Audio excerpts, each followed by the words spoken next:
pessoa, seja muito bem-vindo, muito bem-vinda a mais um vídeo do canal. Hoje vamos falar de two versus four e como é tão fácil, tão simples, você vai pegar rapidinho. Eu vou dar dois bônus também sobre o two. Então, sem mais delongas, vamos nessa. Aliás, com algumas delongas, deixa o seu like aí no vídeo para ajudar sua teacher a crescer. Que eu tô chegando, tô começando uma fase que eu tô recebendo uma fase. Recebi uns dois comentários já na vida. Online Teacher, tá muito bom esse conteúdo para ter tanto pouco inscrito. Então, né, me ajudem. Compartilha com um amigo, entendeu? Deixa comentário, dá o like. Porque daí vai o YouTube vai me ajudar e vocês me ajudam, entendeu? Então faz todo o Paranauê. E agora vamos lá. Então, como eu falei para você, é muito simples. Eu vou dar um contexto de falar quando usa um, quando usa outro. Dar um parênteses, que é um parênteses gigantesco, na verdade, e dar dois blocos. Aliás, eu vou começar pelo parênteses gigantesco to e for, assim como outras palavras, as temidas preposições in, on, at, que em português é tipo o nosso de, para, com, mais, através, por, preposições.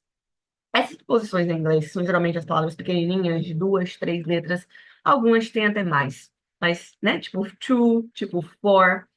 Elas, o que é que acontece? Inclusive, eu vou falar mais sobre isso no vídeo que é da semana seguinte, da semana que vem, se você tá vendo, e já passou de uma semana que esse vídeo foi lançado, então já tem a continuação entre aspas, mas já tem esse vídeo sobre as preposições em inglês que não necessariamente o problema seja elas. Mas o que acontece? Cada verbo em inglês, quase todos eles, em situações específicas, meio que pedem uma preposição ou uma palavrinha em específico para acompanhá-lo, digamos assim.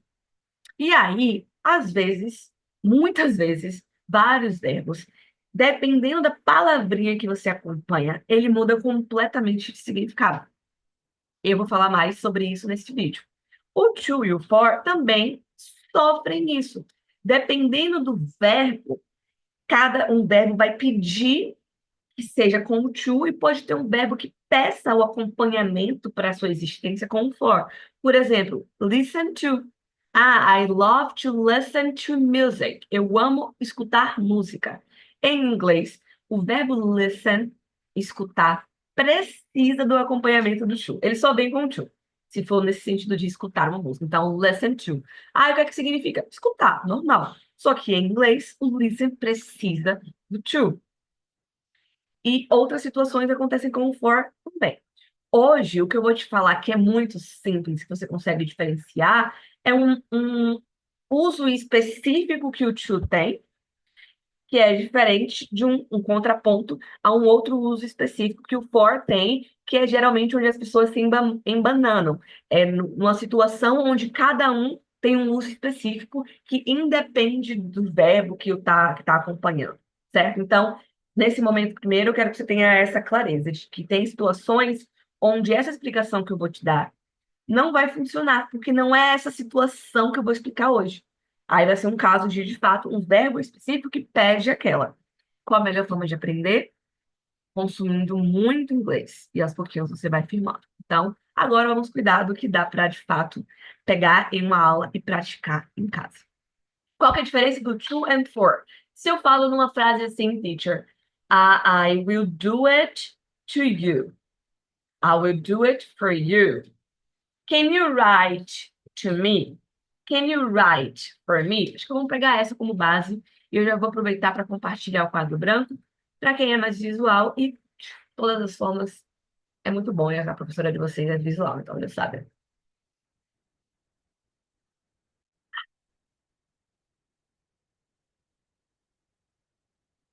E aqui, esse é o assunto do vídeo que eu estava gravando antes. Two versus four. Deixa eu ver se eu consigo fazer uma letra bonitinha. São palavras pequenas. Se você quiser, você pode adiantar ou ficar aí comigo como se a gente estivesse em uma aula. Na minha aula é assim. Two, ó, e cuti-cuti. Pera, fazer um O mais bonitinho. E for. Nó. Uma linhazinha mais fininha e mais rete. Pera, vai dar certo. Ih, agora eu gostei. Pronto. Quando é que usa to e quando é que usa for? Vou escrever duas frases idênticas. Can you write this to me? As duas frases estão certas, estão? Situações diferentes. Can you write this for me? Dá o som aqui da edição. Pronto.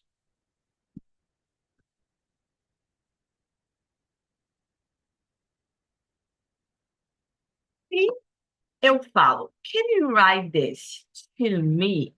E isso que eu vou explicar agora também tem relação com os dois bônus sobre o to que eu vou dar no que eu vou falar no final. Quando eu falo assim, eu tô comunicando algum tipo de locomoção, algum tipo de envio. Então, vamos botar um desenho assim, para representar algum tipo de locomoção, algum tipo de troca. Quando eu uso o for, a gente vai pensar, tipo assim, num SOS, numa ajuda, meio que você vai fazer pela pessoa. Agora vamos ao contexto, então. Se eu te peço para escrever algo para mim, escreve aqui um texto, uma dedicatória, escreve o seu nome. Can you write tal coisa to me? Você vai me dar. Vai haver uma troca. Pode fazer para, no caso minha, no sentido de eu receber. Agora, se eu tô, sei lá, com a mão machucada, eu sou destra, e eu tô enfaixada, e eu preciso que escrevam um negocinho aqui para eu dar para a pessoa ler uma informação. Aí eu posso te pedir, can you write this for me? No meu lugar?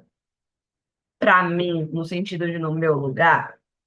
Então, o to é uma troca, o for é fazer pela pessoa, no lugar dela. Então, se na frase é, eu tô fazendo isso pelas crianças, é pelo bem delas. É no lugar delas? Ou é para haver uma troca? É para haver uma troca. Você quer fazer algo que vai interferir nelas. Então, I'm doing this, the kids, to the kids. Agora, se é algo que as crianças não conseguem fazer ainda, porque elas não têm essa capacidade ainda motora, sei lá, you're doing for the kids, no lugar delas. Pronto, é só isso. Então, os momentos de dúvida entre um e o outro, quando não for um caso de um verbo que pede um específico, é isso. To, para ver algum tipo de troca, de influência. For, para fazer no lugar de algo de outra pessoa. E agora vamos aos dois bônus do to. Vou voltar lá no quadro. O primeiro vai servir já para entrar nesse mérito aí dos verbos que pedem. Quando existir na frase, vou descer, um verbo, bota aqui, ó, bônus to, to, bônus, um. E aqui embaixo, o dois. O to, bônus um, é verbos que indicam algum tipo de locomoção, movimento. Então, se eu falo assim, ó, andar, eu vou andar para a sua casa. Eu vou viajar para o Japão. Eu vou correr vou correr para o trabalho. Eu vou enviar o e-mail para você. Eu vou falar isso para você com a ideia de só enviar, só comunicar a ideia e pronto, não necessariamente de começar uma conversa. Aí antes do verbo, depois do verbo, no caso, eu vou colocar o to, porque indica uma locomoção. Então, I will travel to Japan. Viajarei para o Japão. She walks to work. Ela anda para o trabalho. To work. Can you send? Pode enviar esse e-mail to me, para mim, essa locomoção. I talked to her. Falei com ela. Aqui é só a ideia de falei, joguei a ideia para ela e não necessariamente iniciei uma conversa, só mandei a ideia. É, Maria always run to her kids. Sei lá. Maria sempre corre até as crianças dela. To. Então, verbos que indicam locomoção.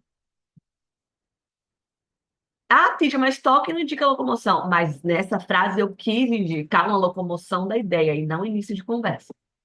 Então, verbos que indicam alguma locomoção pedem o to depois deles. Primeiro, bônus pro to. Segundo, bônus pro to. Verbos no infinitivo. Como assim? Infinitivo, teacher? O que é isso? Bota assim, ó, na verdade, to antes, para marcar o infinitivo. To antes do verbo. Igual a infinitivo. Pronto.